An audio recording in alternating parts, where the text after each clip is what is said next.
You don't know Sound of Music? What a disgrace! I'm counted. I feel counted. There's no hiding from your Yeah. I can't deny your heart for mine. And it's unrelenting change. I was on the edge of Alright.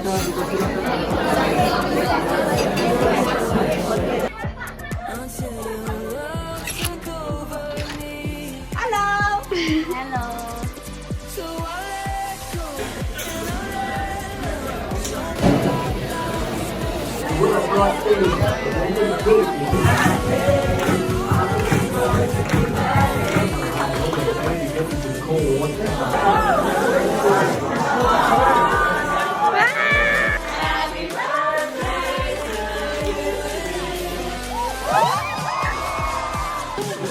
Wait, what was the last one you had? Getaway. An engine. The finish will have a benefit. You get to choose the first cup. And we will see whether you have put it together correctly.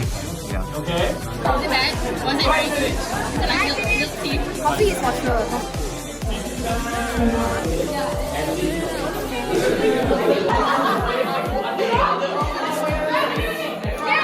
Ready? 3, 2, 1. Cannot. Oh, she. No. Hello. Hi everyone. Hope you guys had a good time at Getaway. To let you know, we're slightly delayed today. It's about 7:30. I'm sorry for the delay.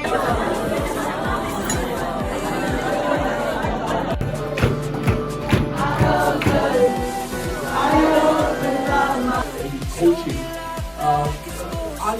This is Lucy.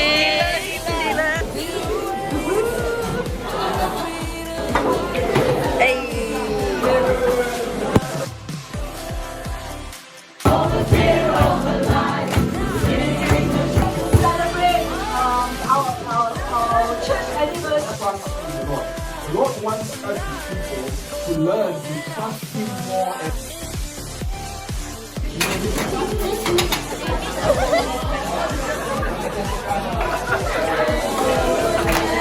start with the winner, shall we? No! Right, in last place, Group 2, 9th place. Group 1. In second place, separated by 2 points. And now it's time for an ad break. Are you totally ready for a healthy amount?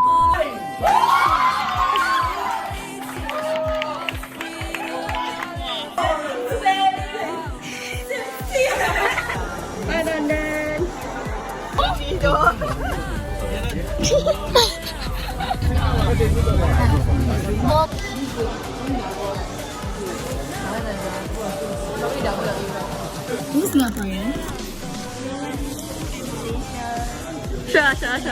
I really don't know. I really don't know. She's nothing a Billy.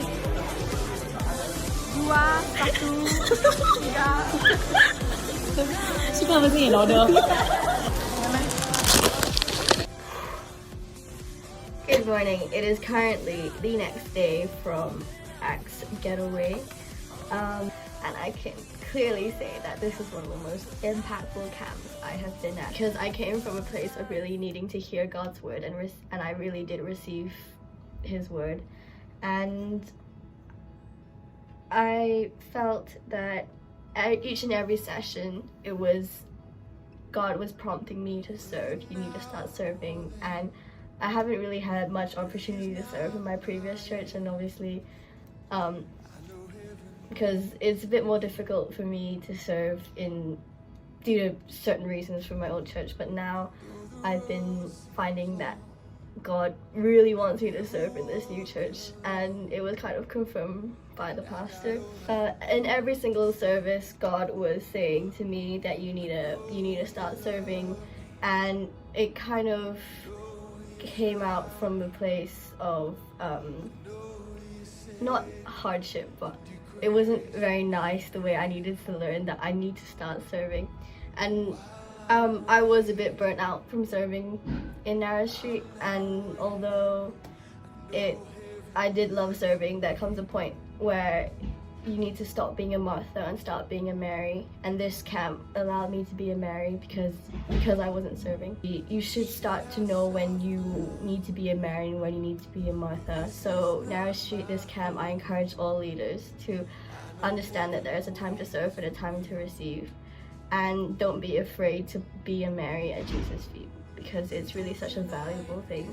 So recently I've not been successful in like a lot of the applications stuff that I've been putting forth, and I'm wondering, like, God, why? Because I really wanted these things, but then I realized that God was kind of forcing me to clear my schedule so that I would be able to serve in church. And although you might say that, you know, then just don't be a Christian, then you won't have God meddling in your life. But then I realized that there are some opportunities that I don't know, and that there are doors that I cannot open. And regardless, I would rather be walking on the straight and narrow path that God has laid down for me, rather than the path that a lot of people have gone down before. Actually the fourth session was all about how John actually needs people to serve, and I was like, okay, God, okay, I will serve. But then came Sunday service, where there was an altar call that I did respond to, and for some reason Pastor Kenneth came and prayed for me, and when the pastor comes, pray for you. And I think he revealed a lot of things to me that I was, like, a lot of my fears and worries about serving, and at the heart of it is that I really just wasn't ready to trust God fully with my time and my energy, and I think I was scared to start serving again, but now I am going to serve. And then he said something like, sometimes you regret some things, and one thing I really do regret is treating God like my ATM machine, because he's not. And I kind of realized that now, because I was so bitter when my plans haven't gone my way. But what I really received was, you can't make plans and ask God to open the door. You ask God which door to open through asking him for wisdom. When God is for you, your plans will never fail. I realized this when I was challenged, when God asked me. So I've wanted to work in the UK since I was this tall, still this tall. I never asked God whether that was his plan for me. And God kind of challenged me, like, are you willing to give that up for me? And although I think it was a more hypothetical question, I hope, but I was kind of confronted with, is that what God has in store for me? And I think, and I hope that I would be able to walk in the path that God has for me, regardless of what it is. But I know that I will go where my God takes me, and I'm not scared of the future. So I'm grateful to everybody who spent so much time on this camp, and I'm grateful to all my leaders, whether they're back home or they're here. For this year's camp, Narrowstreet coming up, get ready for a fire time, and I'm wishing you all the best for your camp. But I'm so excited to see where God's going to take me in the future, and I'm excited to see what I'm going to be able to do in ministry soon. And with that, I haven't really perfected an outro yet, so I'm just gonna go.